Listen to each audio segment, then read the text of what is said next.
What would you do if your family demanded you force your 14-year-old son to forgive someone who broke his heart? In today's story, my choice to defend my son triggered a family war, and it all started with a wedding invitation. I'm Mark, a 46-year-old single dad to my son, Finn. For years, our family was incredibly close. We all lived near each other, and weekly gatherings and shared holidays were our norm. My brother, Daniel, also 46, was always Finn's absolute hero. When Finn was little, Daniel and his wife had more flexible freelance jobs than my 9-to-5, so they often watched him. They took him camping, to the zoo, to the aquarium. They were his adventure buddies. As Finn grew, he started mirroring his uncle's passions for video games, photography, and music. At 9 years old, he proudly announced he wanted to have the same career as his uncle Daniel. They were, for all intents and purposes, inseparable. So, last year, when Daniel told me he and his girlfriend,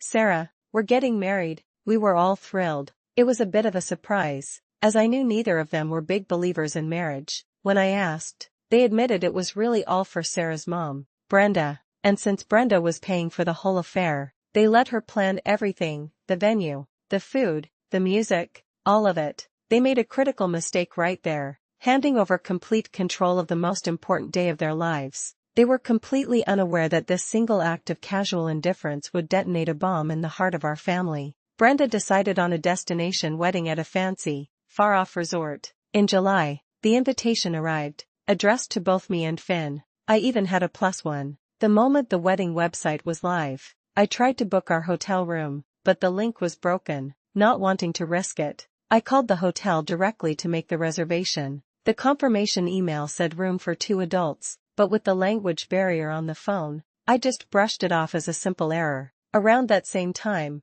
I bought our plane tickets. We lived in happy anticipation for months. Then, in January, less than a month before the wedding, I got a frantic, crying phone call from my sister-in-law, Sarah. She said her mother, Brenda, had made a terrible mistake with the venue. The entire resort was for adults only. No one under 16 was allowed. My son, Finn, was 13. I asked if maybe we could stay in a different hotel nearby, but she explained that the entire resort complex was child-free. This meant Finn couldn't even set foot on the property to attend the ceremony or the reception. I was gutted, and I knew Finn would be even more so. I told Sarah I'd break the news to him gently, but she and Daniel insisted on telling him in person. The scene that followed was devastating. The moment they told him, Finn's face just crumpled. He started sobbing, pleading with them. In a moment of pure, innocent desperation, he offered them all of his life savings if it would help them move the wedding to a place he could go. He bargained for a full 30 minutes. Finally, Sarah's patience snapped. Her face hardened, her voice went sharp,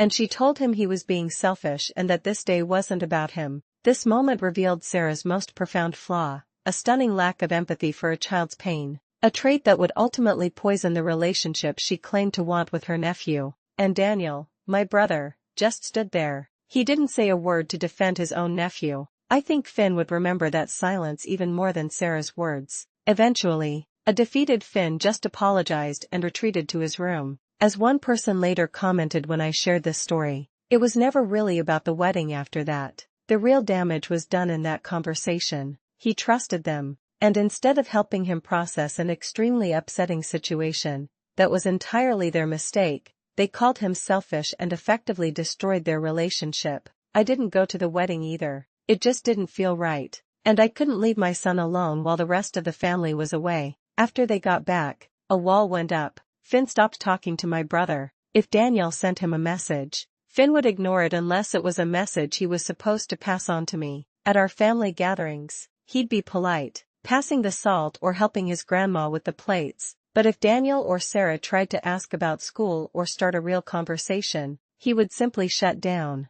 A month later, they tried to patch things over. They offered to take Finn on a special vacation during spring break to make up for the wedding. It was a trip to a place I knew he desperately wanted to go, a place I couldn't afford to take him yet. But my son, with a resolve that broke my heart, just ignored their offer and later told me privately he didn't want to go with them. The same thing happened on his birthday. He asked me if he was having his usual party, and when I said yes, he had one request: please don't invite Uncle Daniel and Aunt Sarah. I tried to gently persuade him, saying they were family and they were sorry, but he looked me square in the eye and said, "If they didn't want me on their special day, then I don't want them on mine." My brother was crying when I had to pass that message along. Things finally came to a boil this past weekend. We were all at my mom's house, and the topic of Finn's future came up. My mom asked him if he was still planning on going to the same university as Daniel. Finn calmly replied that he wasn't interested anymore and had decided to study something else entirely. My mom pressed,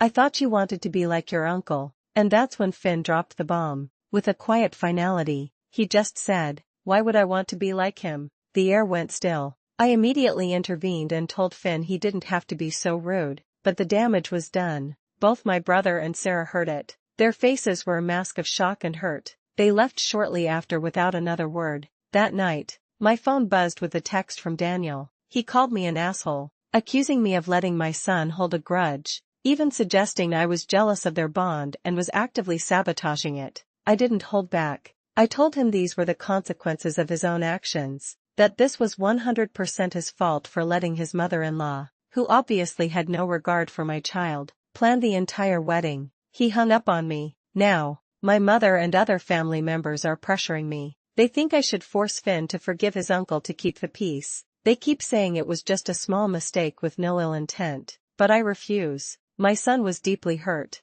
and he deserves to heal on his own timeline. Forcing him to pretend everything is okay would only teach him that his feelings don't matter. The story is a powerful reminder that you can't force forgiveness, and that a true apology involves accountability, not just attempts to buy your way back into someone's life. The bonds of family are strong, but they are not unbreakable, especially when a child's trust is shattered by the adults who were meant to protect it. So, I have to ask, was I right to stand by my son, or should I have forced the issue for the sake of keeping the peace in the family? What would you have done in my shoes?